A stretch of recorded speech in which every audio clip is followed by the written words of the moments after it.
অনেকেই দেশে নাই, অনেকে যারা আছেন কাজ করছেন না। এর মধ্যে আবার কিন্তু অনেকে আছেন যারা ওর আগেও খুব একটা যে কাজ করতেন তা না। ধরেন ওই যে আমার সাথে সম্পর্কে সুবর্ণাপা।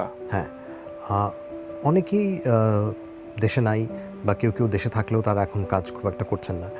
ব্যাপার হচ্ছে কি, ৭১-এর পরে সম্ভবত যারা ৭১ দেখেন নাই, ২৪-এর মতো অত বড় একটা ব্যাপার ৭১ পর থেকে আর হয় নাই, ২৪-এর আগ পর্যন্ত। তো এটা নিশ্চয়ই একটা ইম্প্যাক্ট থাকবে, সবার উপরেই থাকবে, সবার উপরেই আছে। তো আমার ধারণা দিন যত যাবে ব্যাপারগুলো আস্তে আস্তে নর্মালাইজ হয়ে আসবে। ঠিকই বলেছেন আপনি, অনেকেই দেশে নাই, অনেকে যারা আছেন কাজ করছেন না। এর মধ্যে আবার কিন্তু অনেকে আছেন যারা ওর আগেও খুব একটা যে কাজ করতেন তা না। কারণ ধরেন নাটকের ধারা অনেক ক্ষেত্রে এখন বদলে গেছে। হ্যাঁ, আপনি বহুব্রীহির মতো একটা নাটক পাবেন না এখন, যেখানে রহিমার মার চরিত্রটাও খুবই ইম্পর্টেন্ট এবং রহিমার মা চরিত্রও মানুষ দেখছে। আপনি এখন কিন্তু এটা পাবেন না, কারণ ওভাবে ওই জিনিসটা লেখাই হয় না। যদি সুবর্ণা ফুপিও থাকতেন, উনিও অনেক ক্ষেত্রে হয়তো অ্যাডজাস্ট করতে পারতেন না, বা উনিও অনেক আগের থেকেও ২৪-এর আগে থেকেও কিন্তু অনেক কাজ উনি আর করতেন না। হ্যাঁ, অনেকে আছেন যারা অত কাজ করতেন।